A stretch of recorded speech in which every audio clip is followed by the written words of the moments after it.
So hello my dear students, आज की video में हम करने वाले हैं क्लास 6 का कोलिन्स परफेक्ट मैथ्स। ये चैप्टर नंबर है 2 और इसका एक्सरसाइज होगा 2A। आई होप आप सभी ने फर्स्ट चैप्टर देखा होगा। अगर नहीं देखा तो मैं उसका लिंक आई बटन पे दे रही हूँ या फिर डिस्क्रिप्शन में, आप जाके वहाँ से देख लीजिएगा। मुझे एक दो बच्चों के कॉमेंट्स भी आए थे कि थैंक यू मैम, आपने शुरू किया पढ़ाना, प्लीज़ इसको कंटिन्यू करिएगा। तो मेरी उनसे रिक्वेस्ट है, प्लीज़ आप लोग इसको जितना ज़्यादा शेयर करेंगे उतनी ही ज़्यादा प्रोबेबिलिटी होगी कि मैं इसको कंटिन्यू कर पाऊँगी एंड मोस्टली मैं अपलोड करूँगी। ठीक है, सो प्लीज़ चैनल को सब्सक्राइब करो एंड दोस्तों को ज़रूर शेयर करो। तो चलो करते हैं। ठीक है, सो देख सकते हैं इस चैप्टर का नाम है होल नंबर्स। तो होल नंबर क्या होता है? सबसे पहली बात तो ये है, देखो होल नंबर वो होता है जो हम काउंटिंग स्टार्ट करते हैं ना। तो अगर हमने 0 से काउंटिंग स्टार्ट करी है तो वो होल नंबर हो गया। अगर हमने 1 से स्टार्ट करा है काउंटिंग 1 2 3 4 5 6 एंड सो ऑन, तो वो नेचुरल नंबर हो गया। सो बेसिकली कहने का मतलब है कि होल नंबर वो होता है, डब्ल्यू से होल नंबर यहाँ पे मैंने लिखा,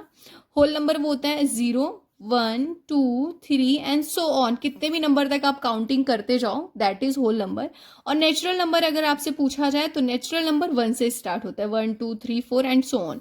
तो कभी कभी क्वेश्चन पूछा जाता है all natural numbers are whole number, so ये तो यस हो जाएगा। ठीक है, बट अगर all whole number are natural numbers तो ये नो हो जाएगा। ठीक है, क्योंकि नेचुरल नंबर्स तो होल नंबर के अंदर आ रहे हैं ना, क्योंकि यहाँ पे 1 से स्टार्ट हो रहे नेचुरल नंबर, लेकिन होल नंबर 0 से स्टार्ट हो रहे, इसलिए कभी भी होल नंबर नेचुरल नंबर नहीं हो सकता, लेकिन नेचुरल नंबर होल नंबर हो सकते हैं। नाउ डिस्कस करेंगे properties of whole numbers. Properties of whole numbers में फर्स्ट प्रॉपर्टीज है क्लोजर लॉ।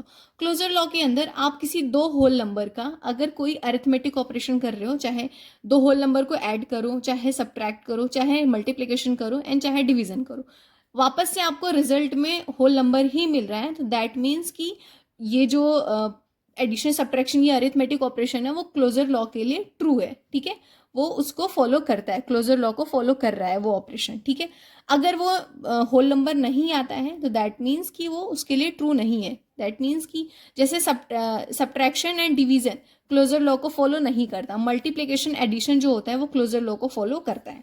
तो ये चीज़ें आपको ध्यान रखनी है। ठीक है, तो यहाँ पे लिख दो क्लोजर लॉ फॉलो करता है एडिशन एंड मल्टीप्लीकेशन, यहाँ पे फॉलो। इसी तरीके से सेकेंड प्रॉपर्टी होती है कम्यूटेटिव प्रॉपर्टी। क्या होती है? कम्यूटेटिव लॉ बोल दो या फिर प्रॉपर्टी बोल दो। अब इसमें क्या होता है, जैसे मैंने एक बार एडिशन के लिए लिखा, किसी दो होल नंबर को अगर आप ऐड कर रहे हो, ए प्लस बी कर रहे हो, वापस से बी प्लस ए कर रहे हो, ठीक है, दोनों में रिजल्ट सेम आएंगे, राइट। कभी भी आप यहाँ पे ए को पहले लिख दो, चाहे बी को लास्ट में, या फिर बी को पहले लिख दो, ए को लास्ट में, आपका आंसर सेम आएगा। तो दैट मीन्स कि ये ऑपरेशन कम्यूटेटिव लॉ को फॉलो करता है। तो इसी तरीके से जो कम्यूटेटिव लॉ होता है इसमें एडिशन एंड मल्टीप्लीकेशन ही फॉलो होते हैं, सब्ट्रैक्शन एंड डिवीजन जो है वो फॉलो नहीं करता कम्यूटेटिव लॉ में भी, राइट। कभी भी आप ए इंटू बी करो, चाहे बी इंटू ए करो, आंसर आपका सेम ही आएगा, राइट। तो ये कम्यूटेटिव लॉ था। अब थर्ड है जो कि एसोसिएटिव है, right. Associative law, associative law क्या होता है? देखो, एक बार मैंने यहाँ पे ए इंटू बी किया एंड ब्रैकेट के बाहर सी लिखा, नेक्स्ट टाइम मैंने ए इंटू सी किया एंड ब्रैकेट के बाहर बी लिखा, आंसर तो आपका सेम आने वाला है। चाहे आप इन दोनों को पहले मल्टीप्लाई कर लो, बाद में इसको कर लो, एंड सेकेंड टाइम आप चाहे ए इंटू सी कर लो, बाद में बी कर लो, राइट। आंसर पे कोई भी फर्क नहीं पड़ेगा। तो इसका मतलब है मल्टीप्लीकेशन भी एसोसिएटिव लॉ को फॉलो करता है। इसी तरीके से अगर मैं यहाँ पे एडिशन का करूँ, एडिशन ए प्लस बी कर लो और बाहर सी लिख दो, इक्वल्स टू ए प्लस सी कर दो, बाहर बी लिख दो, तब भी तो आंसर सेम आएगा। सो हम कह सकते हैं एसोसिएटिव लॉ भी प्लस और मल्टीप्लिकेशन को ही फॉलो करता है, बाकी सब्ट्रैक्शन एंड डिवीजन को फॉलो नहीं करता। ये किसके लिए था? होल नंबर की प्रॉपर्टीज थी, राइट। आई होप आपको ये तीन प्रॉपर्टी समझ में आई होगी। इसी तरीके से फोर्थ प्रॉपर्टी है डिस्ट्रीब्यूटिव लॉ। डिस्ट्रीब्यूटिव लॉ का मतलब होता है डिस्ट्रीब्यूट करना किसी चीज को, किसी नंबर को किसी दो लोगों में डिस्ट्रीब्यूट करना, राइट। लाइक इसका फर्स्ट है distributive law of multiplication over addition, second है distributive law of multiplication over subtraction. देखो यहाँ पे है एक नंबर बाहर, उसका मल्टीप्लीकेशन है ब्रैकेट के अंदर दो नंबर का, तो इस 2 को हमें डिस्ट्रीब्यूट करना है इस 3 और 4 के साथ। ये बुक का ही एग्जाम्पल लिया है मैंने। देखो 2 इंटू 3 करोगे तो 6 हो जाएगा, अब यहाँ प्लस है तो प्लस 2 4 जा 8 हो जाएगा, तो आंसर 14 आएगा, राइट। इसी तरीके से ओवर सब्ट्रैक्शन है, मल्टीप्लीकेशन ओवर सब्ट्रैक्शन। सो 4 इंटू 3 करोगे तो 12 हो जाएगा, माइनस है यहाँ पे माइनस, 4 2 जा 8, तो आंसर हमारा क्या आएगा, 12 माइनस 8 इज 4। तो इसका कहने का मतलब है डिस्ट्रीब्यूटिव लॉ किसको फॉलो करता है, addition and subtraction, multiplication over addition and subtraction, right.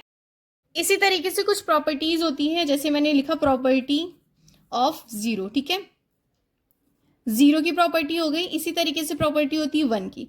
Zero की प्रॉपर्टी क्या, हम उसको एडिटिव आइडेंटिटी बोल देते हैं, जीरो की प्रॉपर्टी को एडिटिव आइडेंटिटी, ठीक है। मैं आपको ये समझाने के लिए ऐसे रफली लिख रही हूँ सो दैट समझ में आए।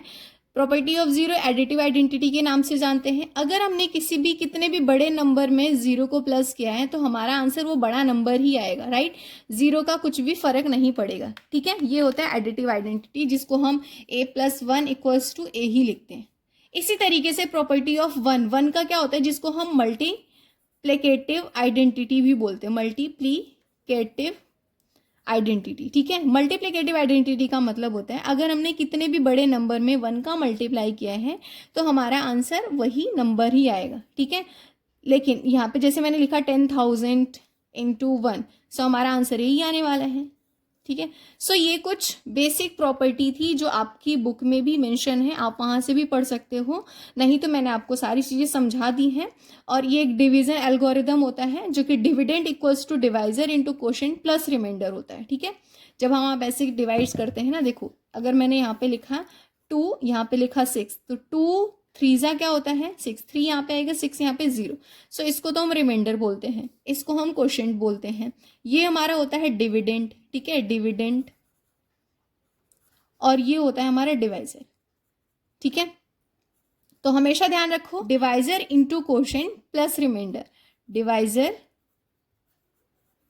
इंटू क्वोशेंट प्लस रिमाइंडर करोगे तो आपको मिलेगा डिविडेंड। सो यही यहाँ पे लिखा था, ठीक है। अब हमने बहुत सारी चीजें आपको बता दी, अब चलो डिस्कस करते हैं चैप्टर 2 का एक्सरसाइज 2A। फर्स्ट क्वेश्चन लिखा है dash is the smallest whole number. अब आप बताओ सबसे छोटा होल नंबर क्या हो सकता है, अपने दिमाग से बताओ। मैंने आपको सारी चीजें बता दी हैं, अगर अभी भी नहीं आ रहा तो इसका मतलब आपको अच्छे से पढ़ने की, एक बार वीडियो को और अच्छे से देखने की जरूरत है। सो स्मॉलेस्ट होल नंबर क्या हो जाएगा यहाँ पे क्वेश्चन नंबर A का, दैट इज 0। सेकेंड क्वेश्चन है there are dash whole numbers between 12 and 49। जब भी ऐसा क्वेश्चन आए ना तो आपको क्या करना है, होल नंबर निकालने के लिए सिंपली जो बिगर नंबर है ना उसमें से स्मॉलर नंबर को सब्ट्रैक्ट करना है। तो 49 में से 12 को सब्ट्रैक्ट करोगे, उसके बाद एक 1 को और सब्ट्रैक्ट करोगे तो आपको क्या मिलेगा, तो इसका मतलब 49 में से हमें 13 को सब्ट्रैक्ट करना है, तो 9 में से 3 जाएगा तो क्या आ जाएगा 6, एंड यहाँ पे 4 में से 1 जाएगा क्या आ जाएगा 3, तो इसका मतलब 36, ठीक है। तो जब भी आपको ऐसे पूछा जाए there are dash whole numbers between, तो बिटवीन इसका मतलब है कि आपको बीच का नंबर पूछा जा रहा है, तो बड़े में से छोटे को सब्ट्रैक्ट करो, एक नंबर और सब्ट्रैक्ट कर दो, 1 और सब्ट्रैक्ट कर दो, ठीक है। सी क्वेश्चन है there are dash whole numbers from 12 to 49, ठीक है। सो अब यहाँ पे क्या करना है, होल नंबर्स बताने हैं 12 से 49 के बीच में, तो आपको क्या करना है इसमें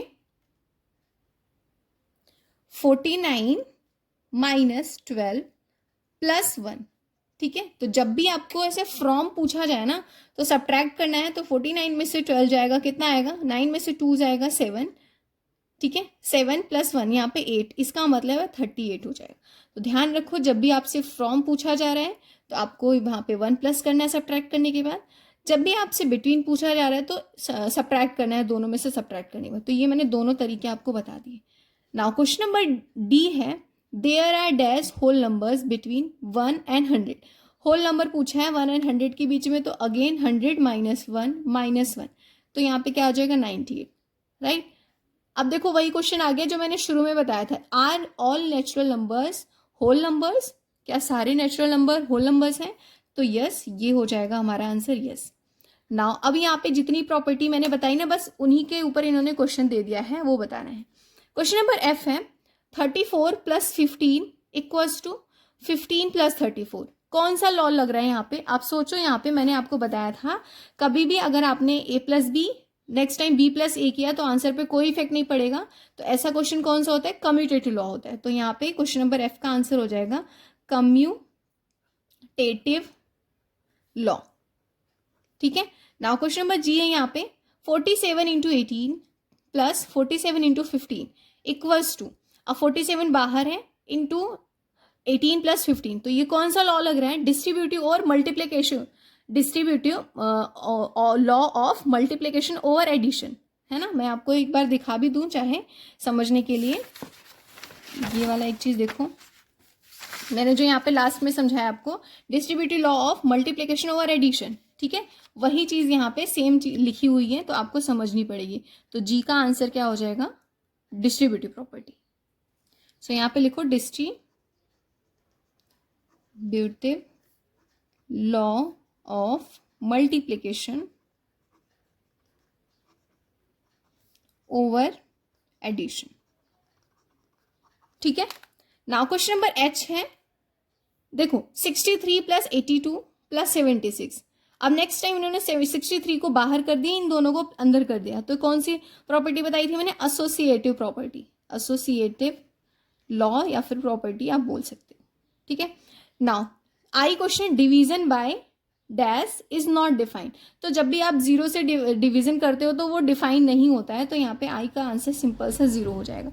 सो यहाँ पे हमारा 2A एक्सरसाइज बहुत ही अच्छे तरीके से खत्म होता है। समझ होप आपको ये एक्सरसाइज समझ में आई होगी। नेक्स्ट वीडियो में हम 2B करने वाले हैं, सो ज़्यादा से ज़्यादा लोगों को शेयर करो एंड उनको बोलो कि ट्यूशन की कोई ज़रूरत नहीं, अब आप कॉलेज को भी यूट्यूब पे पढ़ सकते हो, ठीक है। सो चलो बाय बाय, मिलते हैं नेक्स्ट वीडियो में, ठीक है। अगर कोई भी प्रॉब्लम हुई है तो उसको ज़रूर कमेंट करो, मैं नेक्स्ट वीडियो में आपको ज़रूर बताऊँगी, ठीक है।